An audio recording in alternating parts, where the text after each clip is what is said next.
In today's show, getting round the new rules. A sporting gamble that's paying off. And Wayne Carey talks about his years in Adelaide. When I first came to Adelaide, it was like New York City to me.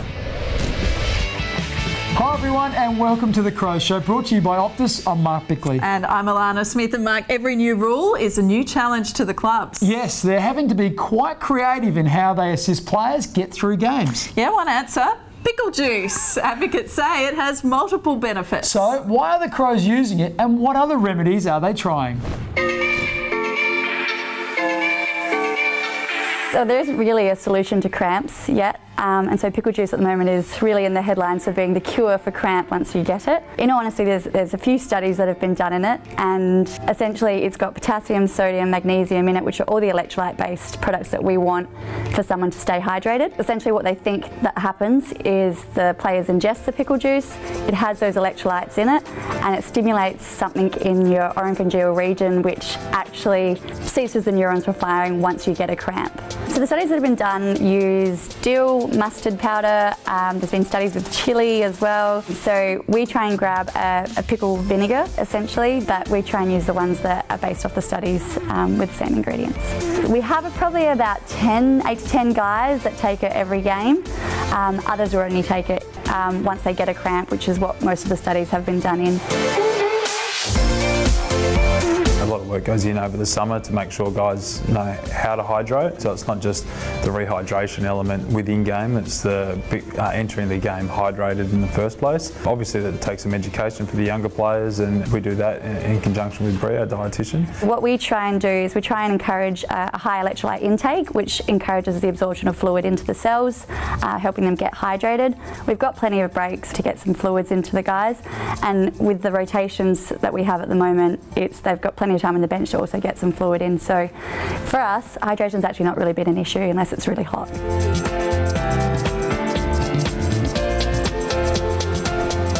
Well, the new rules are certainly attracting early criticism, and the advertiser's Reece Homfray has some strong opinions on them. We'll hear from him a little later. But now, Mark, a month into the season, and it's tough to remember a more even competition in recent years. Yeah, my tips are certainly looking very ordinary, but when you look at some of the clubs that finished right down the bottom last year, have got away to good starts. You see Brisbane on top, of course, undefeated, but St Kilda have got a couple of wins, the Gold Coast Suns have got a couple of wins, and most people were sort of pretty pessimistic about how their years were going to go. But Brisbane in particular have recruited really well. So in the case of the Lions then, are there lessons to take out of their recruitment process? Well, I think of Chris Fagan, who has come from Hawthorn, certainly the targeting of experienced players. I think they've got some good youngsters, which they've accumulated, but Charlie Cameron last year, and then, of course, Lachie Neale this year, Lincoln McCarthy. So players who have been around clubs and, you know, are ready turnkey go. I think that's very important. And what does that mean for the Crows then? Well, Adelaide have done that a little bit with Eddie Betts and Bryce Gibbs more in recent times, but perhaps not as much as other clubs. And if you look at Hawthorn and Geelong, they certainly go after, they target the players they want, they go after and they get them. I just wonder whether there might be some opportunities for Adelaide to do that going forward. Indeed, certainly need to get that balance right between trading and drafting. Thanks, Mark. Now, as we know, Tom Duday's season lasted barely an hour before he was struck down by a serious knee injury. But his misfortune has opened the door for Alex Keath to jump through and stake his AFL claim. As we find out in this segment, brought to you by Revolution Roofing, Alex is improving with every game, vindicating his decision to give up cricket. Radaglia to Dangerfield, within distance, back inside he comes, great tackle from Keath, stopped in his tracks, had to, was very good. Dangerfield sort of got a handball away.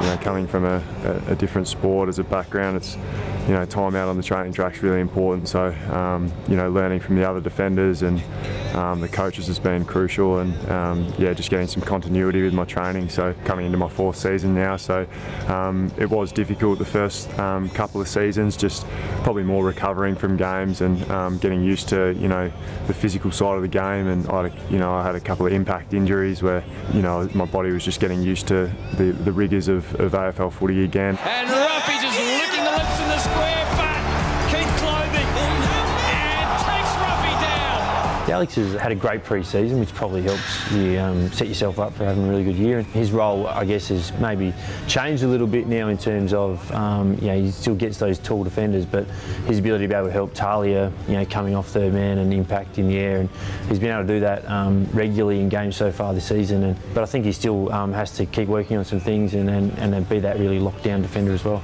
It's a strong back line and it's a strong team all over the field, so I've got some good belief that I can earn that spot, but that'll be up to me to make it mine.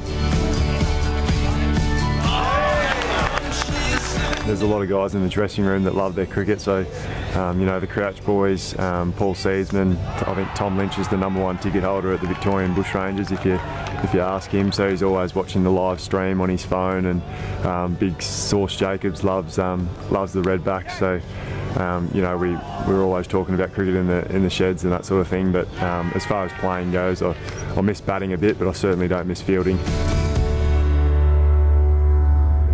Alex Keath certainly has taken his opportunity with both hands. After the break, we'll see if Don Pike can maintain his unbeaten run in our Crow Show Challenge.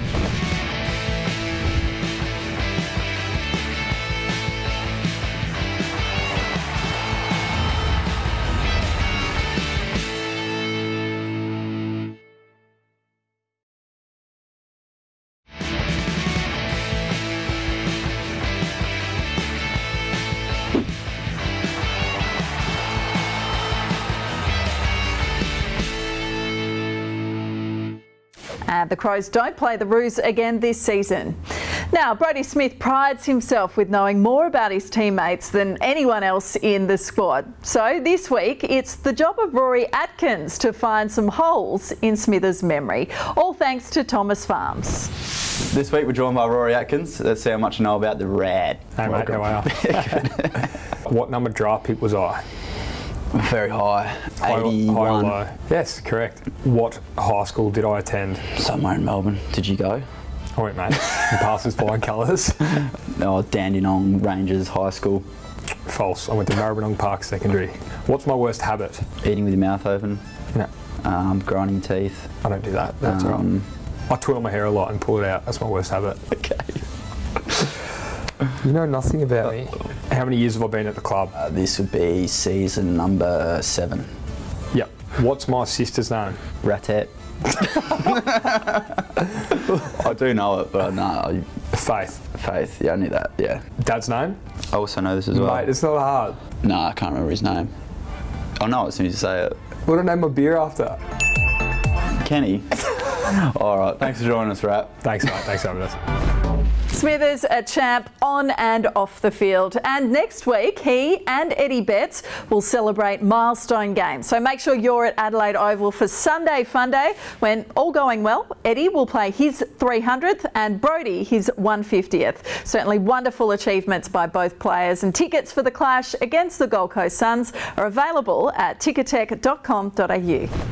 Now, as we've seen already, senior coach Don Pike is no slouch on the golf course. And this season, he's taking on weekly challenges in a one-hole par 3 contest at Glenelg.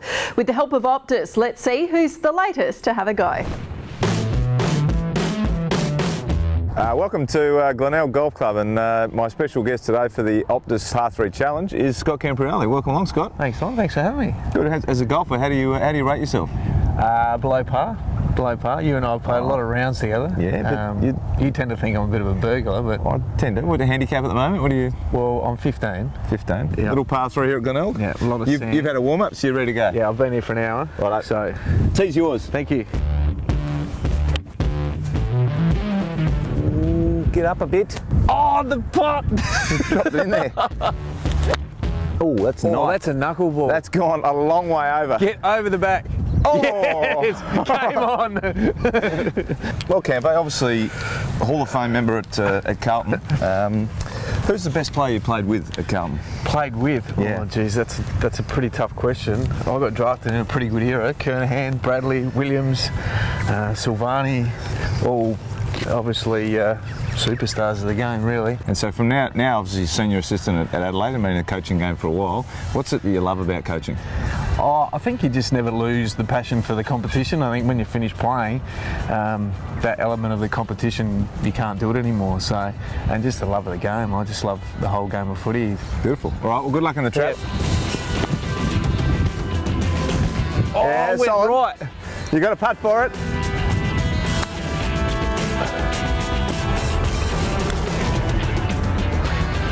Oh! Ooh. That's a pretty good putt for me. Oh, I had a look. No.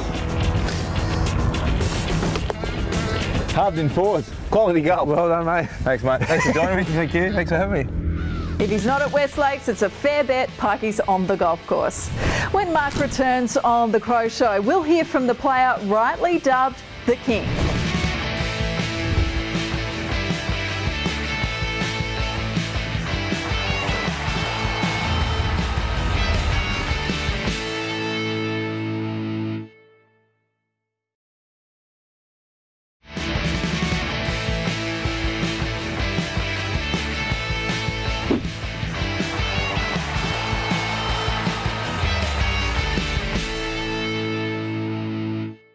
Now, there's been a lot of talk about this season's new rules, but it's the interpretation of an old one that's raising serious concern. Among the critics, the advertisers, Reece Homfray. The AFL is to be commended for the new rules they've introduced this season, which has made the game more exciting. The new 6-6-6 starting position rules produce plenty of highlights out of the middle, and forwards are no longer a protected species given the AFL's relaxed the hands in the back rule and brought defenders back into the contest. But one rule that needs to be revisited is the contact below the knees sliding rule. I'm all for rules that protect a player from serious injury, particularly when a player chooses to go to ground. But umpires need to get a bit smarter and use more common sense when deciding when to blow the whistle. As we've seen across the weekend, with Collingwood's Tom Phillips being penalised last week against West Coast Jamie Cripps, players are now learning to flop. And the last thing we want to do is penalise a player for going for the footy. Former Crows defender Nathan Bassett made a very good point during the week when he spoke about the importance of the sliding rule. I think it's important that players attempt to keep their feet. I mean, I've got a broken leg. Someone slid on me and broke my leg. Someone ended my brother's football career from sliding in on him and breaking his leg. So I think it's a good rule and it's important in terms of safety. We cannot have a situation where a player is penalised for putting his head over the ball. So umpires, use some common sense, work out when the player is staging and when they're going for the footy, and pay the free kick accordingly. Thanks, Reece. I think the important note there for the umpires is the contact has to be dangerous. Now, the best footballers of the modern era once voted Wayne Carey the game's greatest player. The North Melbourne champion, who guided the Roos to 2 premierships, began his career as a North Adelaide junior and eventually returned to South Australia to play his final games for the Crows. In this segment brought to you by Flight Centre, Carey reflects on his 20-year journey. And with him, the captain, of course, Wayne Carey, number 18. Carey from the pocket, don't tell me. That's the goal of the year!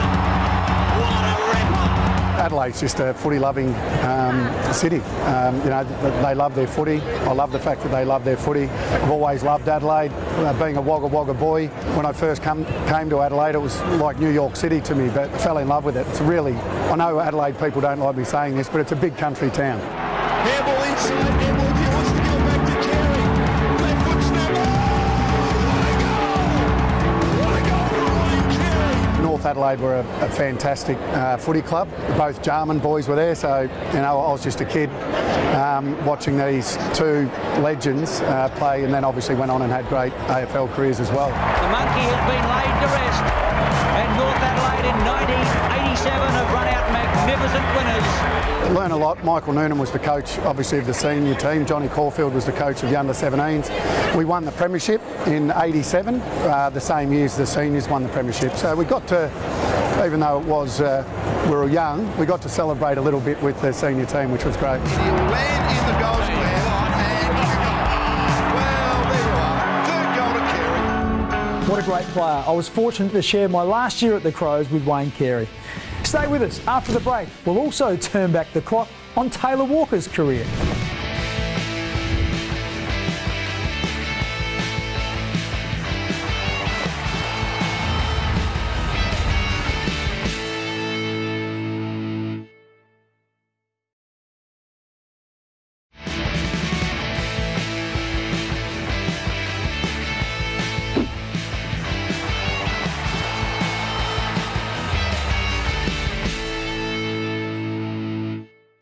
Over the years, Broken Hill has produced its fair share of top footballers, and Taylor Walker leads the way in recent times. With the help of Toyota, which, as we know, is good for footy, the skipper takes us back to his early years in the Hill. So growing up in Broken Hill, there was 4 teams. So we had North, South, Central, West. So I played for the Mighty Bulldogs. Football was a family thing. So my grandpas played, my dad, my brother, and all my mates played. So you sort of not forced into it, but that's what your friends do, so you do as well. Played juniors Sunday, under 18s were Wednesday nights, seniors on a Saturday, so once you get to the age of 15, 16, 17, you start to play 3 games a week, which is quite tiring. I was a Crows supporter, so the excitement about being able to meet some guys that I looked up to and then eventually got to play was something that I'll remember forever, and being able to learn off some pretty good players of the Adelaide Football Club but of our great game was pretty special, and something that I've been able to put in my back pocket and carry with me throughout my career. In 2019, Toyota aimed to raise $1 million for grassroots clubs across Australia, and that's certainly good for footy. Make sure your local club registers their interest at the website toyotagoodforfooty.raffletix.com.au. And of course, Toyota also rewards our Crow in the Crowd each week. This season, our camera is focusing on Adelaide Oval's Southern Plaza, and this is where we spotted you. If you recognise yourself, contact the club by 5 p.m. on Wednesday. Be ready with a photo ID and a merchandise pack will be yours. That's about all we have time for today, but remember to check out @The Crows Show on Twitter. And for all the latest news, go to the Crows website, afc.com.au, as well as Facebook and Instagram. Next week, a nostalgic look at what used to be Football Park through the eyes of past players. Thanks for joining us today, and with the help of Optus, we look forward to your company again next Sunday. At 11:30 on 7, we'll see you then. Bye for now.